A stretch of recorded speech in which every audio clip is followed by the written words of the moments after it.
आजच्या दिवशी honourable speaker, अध्यक्ष महोदय, विधानसभा तसंच ऑनरेबल सेक्रेटरी विधानसभा या दोघांनाही मी माझ्या वतीने मंत्री गोरेंच्या विरोधात आज इथं हक्कभंग आणणार आहे।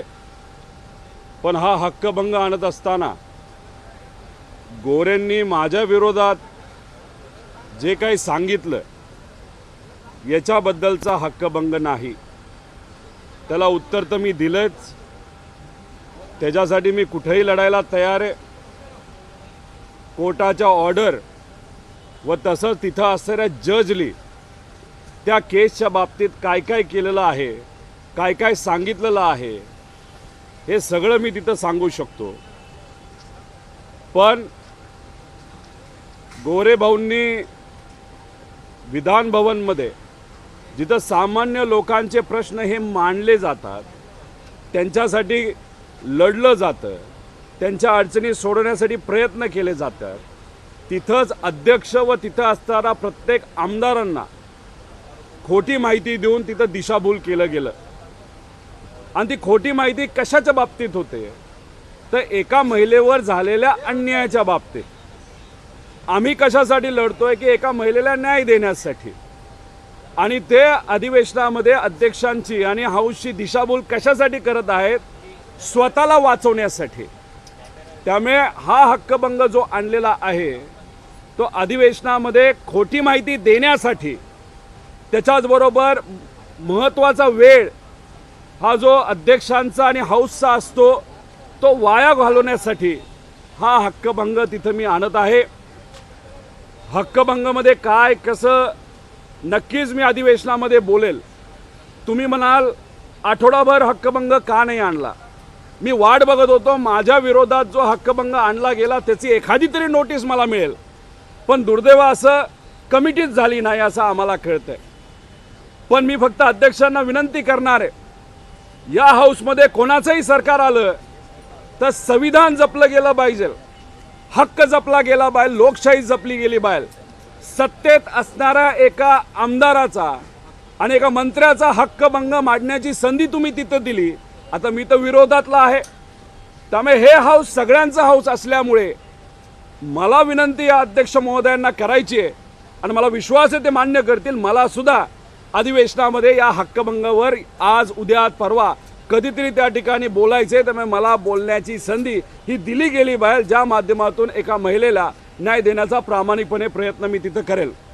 इथं मी माझा जो अधिकार आहे तो अधिकार या अधिवेशनामध्ये त्या ठिकाणी मी वापरत आहे। हा माझा अधिकार आहे, लोकांनी दिलेला हक्क जो मला आहे आमदार म्हणून, त्या हक्काचा वापर इथं या अधिवेशनामध्ये मी आमदार म्हणून करत आहे। तसंच तुम्ही जर बघितला तर त्या भागातले एक ओबीसी पत्रकार खरात भाऊ, त्यांच्यावर जो अन्याय झालेला आहे की पॉवरचा वापर करून, मंत्रिपदाचा वापर करून एका पत्रकाराला जेलमध्ये टाकलंय, तिथं अन्य त्याग त्या पत्रकारांनी तिथं केलेला आहे। अपेक्षा आहे की आज त्यांना तिथं बेल मिळेल।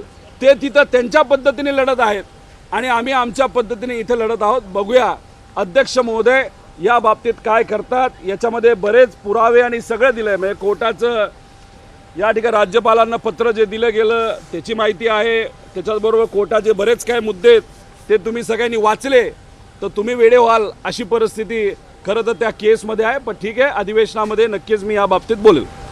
सर, ज्या महिलेच्या संदर्भात जयकुमार गोरे यांच्या विरोधात हक्कभंग घेऊन आणणार आहात, त्यामध्ये तुम्ही काय स्पष्टपणे नमूद करणार आहात आणि त्या महिलेच्या संदर्भात कोणती खोटी माहिती जी आहे ती जयकुमार गोरे यांनी दिली? नाही बघा, आज मला हक्कभंग मांडू द्या। हक्कभंग मांडल्यानंतर अध्यक्ष महोदय व सेक्रेटरी महोदय स्वीकारतायत का नाही स्वीकारत हे आम्हाला बघावं लागेल। त्यांनी माझा हक्कभंग फक्त मी एका महिलेच्या हितासाठी, तिला न्याय देण्यासाठी व तसंच महाराष्ट्राची जी गरिमा आहे की कोणावरही जर अन्याय झाला तर त्या सामान्य व्यक्तीला न्याय मिळतो, हा जो विचार आहे त्या विचारासाठी मी लढत असेल तर त्यांनी माझा हक्कभंग हा स्वीकारावा, मला आज बोलण्याची संधी द्यावी. आणि तिथं जर बोलण्याची संधी मला नाकारली तर मराठी पत्रकार हे देशामध्ये फेमस आहेत की नाही अन्यायाच्या विरोधात लढण्यासाठी मी तुमच्यापाशी येईल आणि तुमच्या माध्यमातून लोकांपर्यंत खरी माहिती नक्कीच त्या ठिकाणी देईल. पण हे देत असताना जे गेल्या काही आठवड्यामध्ये एका आठवड्यामध्ये माझ्याकडे ज्या ज्या काही गोष्टी आल्यात, ज्याच्यामध्ये लँड ग्रॅबिंग प्रकरण आहे, एका SC समाजाच्या व्यक्तीवर कुटुंबावर अन्याय झाला तो सुद्धा त्या ठिकाणी मी पुढे आणेल. मेलेल्या व्यक्तींच्या नावावर पैसा कसा खाल्ला गेला त्या भागामध्ये हे सुद्धा प्रकरण माझ्याकडे आलेलं आहे.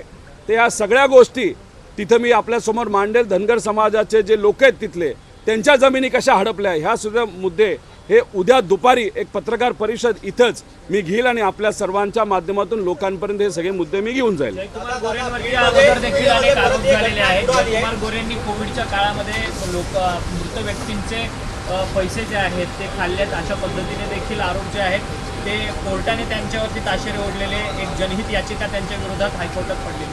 हे बघा, जी लोक दुर्दैवाने मेलेले आहेत, त्यांचं कुटुंब दुःखात आहेत, अशा लोकांच्या नावावर सुद्धा या महाशयांनी पैसे खाल्लेत असं तिथं असणाऱ्या लोकांचं मत आहे आणि त्याला काही पुरावे आहेत.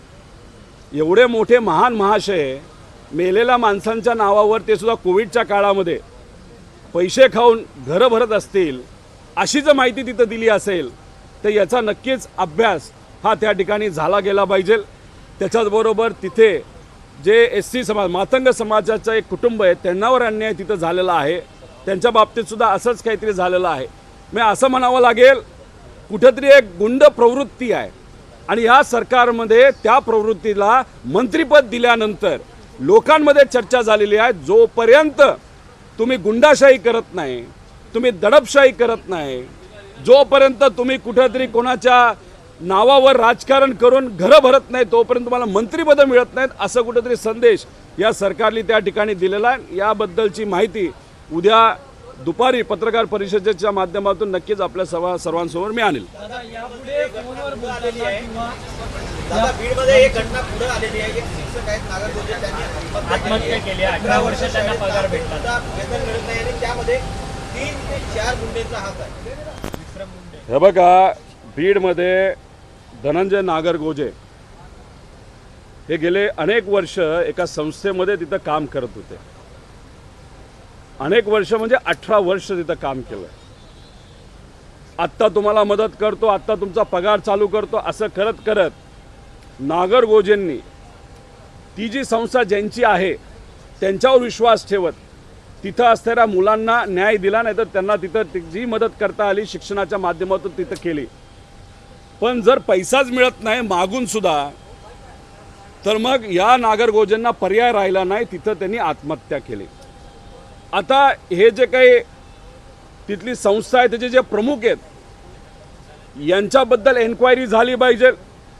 ते कोण आहेत, कसे आहेत, कोणाची संस्था आहेत, कोणाच्या जवळचे आहेत, हे सगळ्या गोष्टींचा कुठेतरी अभ्यास तिथं झाला पाहिजे. पण हे जे धनंजय नागरगोजे आहेत त्यांना तिथं न्याय हा मिळालाच पाहिजे असं आमच्या सगळ्यांचं तिथं मत आहे. त्याच्याच बरोबर अष्टीकुंबरी येथे तिथं एका युवाची हत्या झालेली आपण सगळ्यांनी तिथं ऐकलेलं असेल, बघितलेलं असेल. त्या युवाला आणि त्या कुटुंबाला सुद्धा न्याय देण्याची जरूरत आहे. SC समाजाचा हा युवा होता, त्याचा मर्डर तिथं केला गेला. अतिशय वाईट पद्धतीने मर्डर तिथं झाला होता. त्यामुळे यांना सुद्धा तिथं न्याय मिळाला पाहिजे या कुटुंबाला असं आमची मागणी आहे. सूर्यवंशी परिवार तर आहेच, देशमुख परिवार आहेच. म्हणजे या महाराष्ट्रामध्ये सामान्य लोकांचे हाल केले जातात आणि इथं असणारे मंत्री झटक्यात नुसतं एखादं वक्तव्य करून देतात. म्हणजे सामान्य लोकांचे प्रश्न राहिले पाहिजे बाजूला आणि यांचं द्वेषाचं राजकारण मात्र जबरदस्त त्या ठिकाणी सुरू राहिलं पाहिजे असं कुठंतरी मत या सरकारचं तिथं झालं आहे. म्हणजे द्वेषाची शेती दुर्दैवाने हे सरकार या महाराष्ट्रातून त्या ठिकाणी करत आहे आणि त्यातून काय हे जोपासत आहेत तर फक्त स्वतःचं हित, सत्ता, पॉवर एवढ्याच गोष्टी या सरकारला पाहिजे आणि त्यासाठी आम्ही सर्वजण इथं लोकांच्या बाजूने तिथं लढत आहोत. दादा, जयंत पाटीलने एक ट्विट केलेलं आहे की यापुढे पूर्ण बोलताना किंवा भाषणाच्या सुरुवातीला जय शिवराय असं म्हणावं आणि त्याची सुरुवात करावी. आजपासून हे करण्यात यावं असं पक्षाचं एक नवीन त्या सगळ्या संदर्भात लागलेलं एकीकडे आहे. हिंदू मुसलमान हा ताणतणाव वाढत चाललेला आहे. औरंगजेबाच्या कबरीवरतून विश्व हिंदू परिषद असेल, बजरंग दल असेल, हे आक्रमक आहेत. ती कबर जी आहे ती नेस्तनाबूत करावी, ती तोडून टाकावी असं देखील त्यांचं मत आहे. ज्या पद्धतीनं राम मंदिराचा एक संपूर्ण लढा दिला गेला, त्याच पद्धतीनं औरंगजेबाची कबर हटवण्याकरता एक लढा दिला जाईल असं त्यांचं मत आहे. छत्रपती शिवाजी महाराजांचं नाव आपण आदराने घेत असतो, कारण का त्यांच्या राज्यामध्ये सर्वसामान्य लोकांचं राज्य होतं. सर्व धर्माचे, जाती धर्माच्या लोकांना न्याय हा छत्रपती शिवाजी महाराजांच्या राज्यामध्ये तिथं दिला जात होता. आणि त्या हेतूतून जर महाराजांचं नाव, शिवशाहू फुले आंबेडकरांचं नाव आपण जर घेत असू तर त्याचं स्वागत नक्कीच तिथं केलं गेलं पाहिजे. आजची महाराष्ट्राची परिस्थिती आपण बघितली तर काही दिवसांपूर्वी आपल्या या महाराष्ट्रामध्ये किती शेतकऱ्यांनी आत्महत्या केली त्याचा आकडा हा पुढे आलेला आहे. बेरोजगार युवांचा आकडा किती मोठा आहे याच्याबद्दलची आता चर्चा लोकांमध्ये तिथं सुरू झालेली आहे. या अधिवेशनामध्ये सरकारकडनं जे जे कुठले शब्द शेतकरी, कष्टकरी, युवा, महिला, आमच्या लाडक्या बहिणींना सुद्धा जे जे शब्द दिले होते इलेक्शनच्या काळामध्ये, ते शब्द या सरकारच्या माध्यमातून पूर्ण न होताना त्या ठिकाणी दिसत आहेत. मग जेव्हा सरकार कमी पडतं त्याला एकच मार्ग हा भाजप प्रेरित विचाराला त्या ठिकाणी दिसतो, तो म्हणजे द्वेषाचा. आणि त्या अनुषंगानेच कदाचित औरंगजेबच्या कबरेंचा विषय त्या ठिकाणी जो काढला जातो, मुख्य विषय हे बाजूला राहावेत आणि लोकांना फक्त काही ठराविक गोष्टींमध्ये गुंतून ठेवण्याचं काम हे सरकारच्या माध्यमातून इथं करायचं असं आपल्याला म्हणावं लागेल. माझं एकच मत आहे की अजूनपर्यंत कोरटकरला तुम्ही आत का नाही घेतलं, सोलापूरकरला तुम्ही आत का नाही घेतलं. त्यामुळे हे जे तुमचं वेगळी प्रेम आहे हे कुठंतरी तुमच्या वागण्यावरूनच लोकांना त्या ठिकाणी दिसतंय. माझं एकच मत आहे की कृपा करून सामान्य लोकांचे प्रश्न आज महत्त्वाचे आहेत. जसे नागरगोजेंनी आत्महत्या केली, असे अनेक शेतकऱ्यांनी, शिक्षकांनी, युवांनी तिथं आत्महत्या केलेल्या आहेत.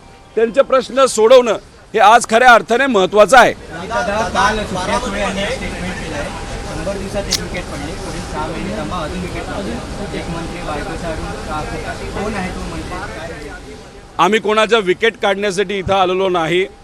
ताईंचं मत असावं की चुकीचं काम करणाऱ्या एका व्यक्तीला विरोधी पक्षातले सर्व आमदार, सामान्य लोक, पत्रकार, मराठी पत्रकार ह्या सगळ्यांनी मिळून तिथं एका जो नेता होता, मंत्री होता, त्याला त्या ठिकाणी खाली आणलं, जमिनीवर आणलं.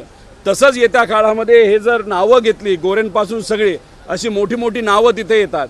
आता कोण पत्नी वगैरे हे मला त्या ठिकाणी सांगता येणार नाही, कारण का माझं एक प्रामाणिक मत आहे, राजकारणामध्ये जे राजकारणात आहेत त्यांच्याबद्दलच त्या ठिकाणी बोललं गेलं पाहिजे, कुटुंबाबद्दल बोललं गेलं नाही पाहिजे असं माझं प्रामाणिक मत आहे. पण जे जे चुकतील त्यांच्याबद्दल आम्ही मुद्दे मांडू, त्यांच्या विरोधात मुद्दे मांडू आणि न्याय देण्याचा नक्कीच प्रयत्न करू आणि त्यांना जमिनीवर आणल्याशिवाय आम्ही राहणार नाही. रोहित जी, एक सवाल बहुत ही तेजी से उभर कर सामने आ रहा है. दो सवाल हैं बेसिकली. पहला तो औरंगजेब की कब्र को लेकर जो लगातार बयानबाजी हो रही है. टी राजा हैदराबाद से आते हैं, महाराष्ट्र में आकर उन्होंने कहा कि अब चुनाव का वक्त नहीं है, देवेंद्र फडणवीस जी डरने की जरूरत नहीं है, आप सीधे कार्रवाई कीजिए. सबसे पहले तो आपकी प्रतिक्रिया. देखो, हमारा जो कहना है कि औरंगजेब दिल्ली से महाराष्ट्र आए थे, वो आने के बाद यहाँ पे 27 साल उनको रहना पड़ा. अभी 27 साल यहाँ पे क्यों रहना पड़ा? क्योंकि छत्रपति शिवाजी महाराज, उनके मार्गदर्शन में जो मावले थे, उनकी जो आर्मी थी, वो आर्मी के उनके पास पैसा था ऐसा नहीं था, उनके पास जिगर था, उनके पास ताकत थी. और उनके आर्मी में सब समाज के लोग थे, हिंदू थे, मुस्लिम थे, सब जाति समाज के लोग वहाँ पे थे. और इतना बड़ा ताकत औरंगजेब के पास होने के बाद भी पैसा था, बंदूकें थी, बहुत बड़ी आर्मी थी, फिर भी 27 साल यहाँ पे छत्रपति शिवाजी महाराज, छत्रपति संभाजी राजे और यहाँ का जो सामान्य व्यक्ति है, मराठी मानुस है, 27 साल इस भूमि पे उनको रहना पड़ा, फिर भी इस भूमि का वो राज कर नहीं पाए। ये जो ताकत है, ये जो मैसेज है, वो कब्र में है। अगर कोई आज कब्र निकालना चाहता है, उसका एक ही कारण हो सकता है कि 100 साल बाद, 200 साल बाद ये मराठी मानुस ने यहाँ पे जो पराक्रम किया, इतनी बड़ी ताकत को बाजू को रखा, उसमें कमर में डाला, तो ये इतिहास शायद लोगों के पास न जाने के लिए यहाँ पे ये की जा रही है। मेरा कहना यही है कि छत्रपति संभाजी राजे, जिनका अनफॉर्चुनेटली अंत जिस तरीके का हुआ, उसके बारे में हम जब भी सोचते, जब भी सुनते, आंखों में पानी आता है। अभी उनका जो जिस तरीके का हाल वहाँ पे किया था, जैसे कि आंखें निकाली गई और बहुत सारे चीज़ें की, अगर आप इतिहास में जाओ, डिटेल में जाओ, तो आपको पता चलेगा ये जो चीज़ें उनके साथ हुई है, सब चीज़ें मनुस्मृति में लिखी है। अभी जो चीज़ें मनुस्मृति में लिखी है, वही चीज़ें अगर वहाँ पे छत्रपति संभाजी राजे के साथ होती है, तो हमारा कहना है कि असली इतिहास क्या है, कि औरंगजेब के कान में कौन बोला था कि किस तरीके की पनिशमेंट वहाँ पे दी जानी चाहिए। लेकिन हमारा मराठा नेता, इन लोगों का, सब समाज का नेता, वहाँ का जो राजा था छत्रपति संभाजी राजे, कितनी भी ताकत लगाई, कितना भी उनको नीचा दिखाने का कोशिश किया, लेकिन जो जिगर था वो झुके नहीं। एक संदेश लोगों को वहाँ पे दिया। और जो औरंगजेब की कब्र है, वो यहाँ का जो व्यक्ति लड़ा, उसकी एक निशानी है। जो जिस लोगों को इतिहास बदलना है, वो चाहते हैं वो कब्र निकल जाए, कि 100-200 साल के बाद एक अलग तरीके का इतिहास लोगों को हम दिखा सकते हैं और दिशाभूल वहाँ पे कर सकते हैं। लेकिन सामना अखबार ने भी अपने एडिटोरियल में एक अलग ही टर्म कॉइन करी है। उन्होंने कहा है कि जो लोग औरंगजेब की कब्र हटाना चाहते हैं, वो महाराष्ट्र का माहौल जहरीला बनाना चाहते हैं और खुद को हिंदू तालिबान के तौर पे पेश करना चाहते हैं। तो हिंदू तालिबान जैसी टर्म कॉइन करना, हमने 2009-10 में इससे पहले भगवा आतंकवाद सुना था, अब 2025 में ये नई टर्म आई है, हिंदू तालिबान। देखो, जहाँ पे सामान्य लोग जो है, कॉमन मैन है, उनके विषय के बारे में अगर सरकार में चर्चा नहीं हो रही, जो सरकार में नेता है, जो पार्टी है, उसके जो दूसरे नेता है, उनके कार्यकर्ता है, शायद कोई दूसरे राज्य से इंपोर्ट करके यहाँ पे आके भाषण कर रहे हैं, वो जो भी बात कर रहे हैं, वो कॉमन मैन के लिए इम्पोर्टेंट बात नहीं करी, न काम के बारे में, न किसानों के बारे में, न युवाओं के बारे में। और जहाँ पे लोगों की बात नहीं होती, उनके न्याय की बात नहीं होती, सिर्फ वहाँ पे स्वार्थ की बात होती है, द्वेष की बात होती है, जैसे तालिबान में होता है, तो उसको तालिबानी पद्धत बोलते हैं। तो शायद उसका ही रेफरेंस यहाँ पे दिया गया कि आज महाराष्ट्र के लोगों के बारे में बातचीत या कोई भी उनके हित का विषय इस सरकार में लिया नहीं जा रहा और सिर्फ द्वेष बोला जा रहा है, जैसे तालिबान में हुआ था, जहाँ पे लोगों का हित नहीं, सिर्फ वहाँ पे पावर, ताकत, उसके बारे में बोला गया। शायद इसी के कारण सामना में ये दोनों टर्म मिक्स करके वहाँ पे प्रेजेंट की होगी, ऐसा मुझे लगता है।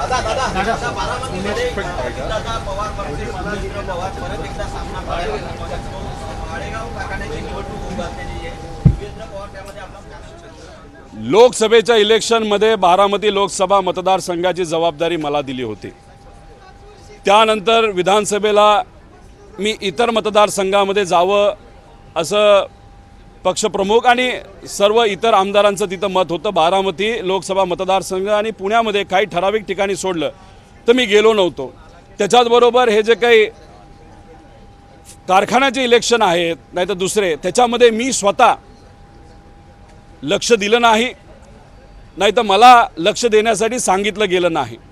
त्यामुळे तिथं काय चालले हे मला तरी सांगता येणार नाही। त्यामुळे ही लढत कोणाच्या मध्ये आहे, जे लढतात त्यांना विचारल्याशिवाय तुम्हाला कळणार नाही। न्यायाधीशांची खोटी सही करून एक ऑर्डर काढण्याचा प्रयत्न करण्यात आला। कालच्या पुणे कोर्टात ही घटना घडली। सीटीआर आणि इसन EMR या कंपनीमध्ये या केस चालू होती आणि इसन EMR या कंपनीकडून एक खोटी ऑर्डर दाखल करण्यात आली। यामध्ये न्यायाधीशांची खोटी सही तयार करून त्या ठिकाणी सादर करण्यात आली। हे बघा, आता जेली कुणी चूक केली असेल, शहानिशा व्हावी, तपास व्हावा आणि त्या व्यक्तीवर कारवाई व्हावी। अशा पद्धतीने सहीचा वापर, तो सुद्धा खोट्या सहीचा, त्याला फ्रॉजरी म्हणतो। फ्रॉजरीमध्ये बरेच काही कलम आहेत जे त्या व्यक्तीवर लागू शकतात। योग्य ती शहानिशा करून योग्य ती कारवाई करावी एवढंच इथं विनंती करतो. एबीपी माझा, उघडा डोळे बघा नीट.